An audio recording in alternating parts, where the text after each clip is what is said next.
Hi, I'm Reverend Dennis, and I'm going to talk about building a house of love. And to me, that's what every church ought to be, but particularly in a Unitarian Universalist church. This should be a house of love that we help each other build.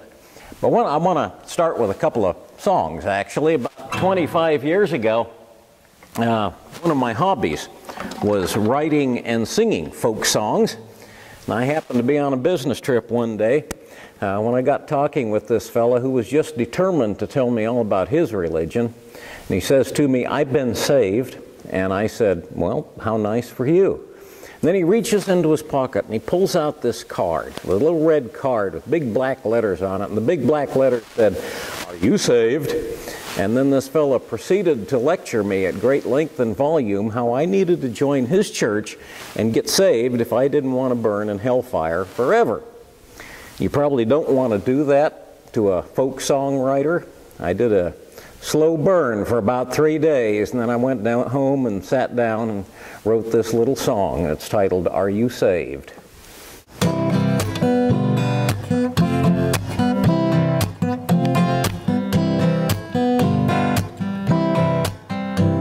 I walked into a terminal to catch an aeroplane, just minded my own business and stared out at the rain. A man came walking up to me and started to converse, then handed me this little card which had this little verse. "Are you saved? Are you saved? You must agree with me or else you're totally depraved. You have to have a card like this so you won't go to hell. So give your soul up to our church and all your cash as well." I said no thanks and told him that I was not interested. So then he got all angry and he bopped me on the head. He frightened me out of my wits. I started running hard. He comes running after me, still waving that same card. "Are you saved? Are you saved? You must agree with me or else you're totally depraved. You have to have a card like this so you won't go to hell. So give your soul up to our church and all your cash as well." I ran into the men's room where I felt secure at last. But then this guy comes charging in, still breathing hard and fast. He says, "I've got to save your soul," and then he tackled me. And while he beat me up, he said, "This card is yours for free. Are you saved? Are you saved? You must agree with me or else you're totally depraved. You have to have a card like this so you won't go to hell. So give your soul up to our church and all your cash as well." We started fighting hard, but when I kicked him in the head, security comes rushing in and collared me instead. While they all hauled me off to jail, this one big ugly guard says, "By the way, please carry this," and handed me this card. "Are you saved? Are you saved?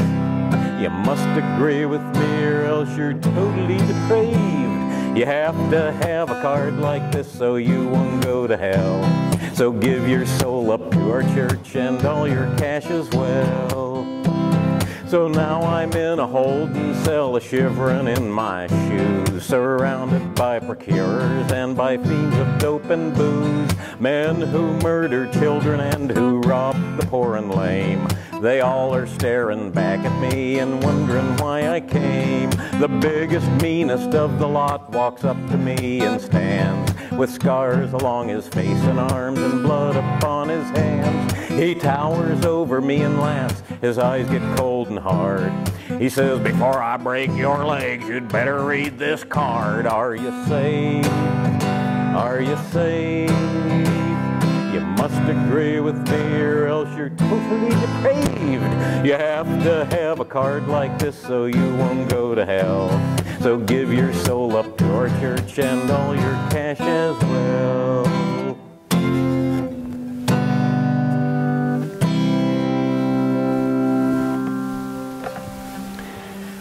Now, I did use a little poetic license on that song. We didn't actually get into a fist fight, and I didn't actually get arrested or hauled off to jail. But I will tell you, I really did feel beat up by the time that conversation had ended. And to me, a church ought to be about love and respecting one another, not beating each other up. And in this house of love, we are not perfect. We do have our disagreements sometimes, but hopefully we try to do it respectfully. We really do try to support one another through tough times. And we all need to participate in the church community. And of course, we support this church with our time and talent. And yes, we support it financially as well, because the bills do need to be paid. That's just one more way we help each other build this house of love.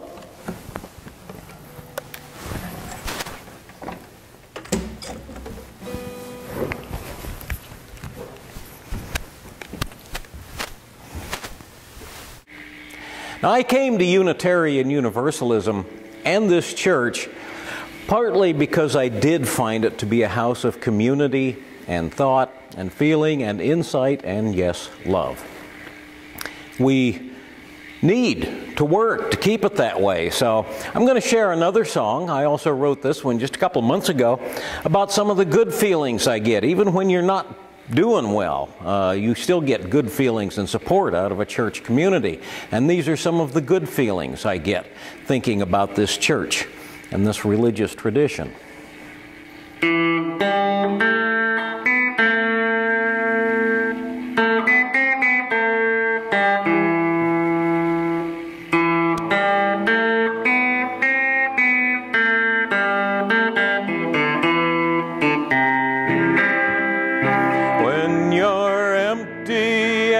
A bottle that's been tossed out on the sand. It's a challenge, it's a time to fill it up, fill it up. If you're fraying like a cable to the last remaining strand, there's a little faith remaining, fill it up. 'Cause it's still in your hand, blood or ashes, wine or sand. There's a difference, you're the difference, shine a light to fill it up.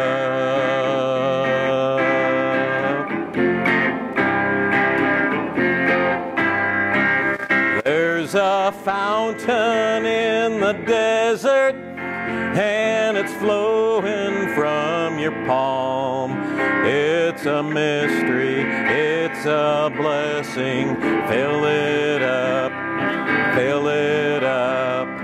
For the well is never empty, and the storm is ever calmed. In the seeking of an answer, fill it up. Oh, it's all in your hand, blood or ashes, wine or sand. 'Cause there's always something better in the making, fill it up.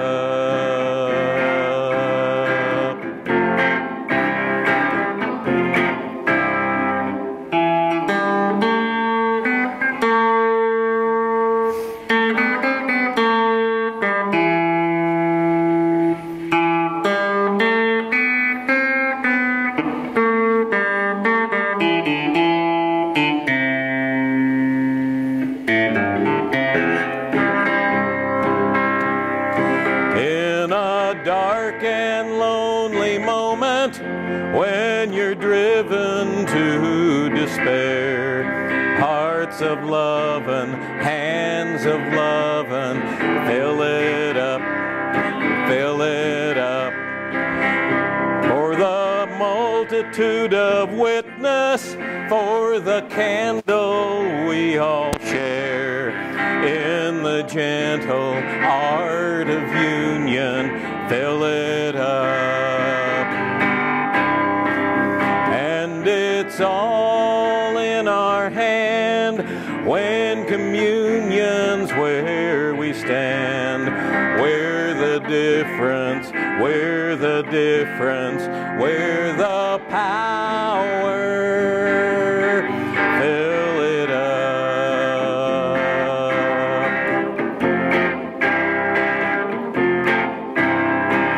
'Cause it's all in your hand, blood or ashes, wine or sand. There's a difference, you're the difference, shine a light to fill it up.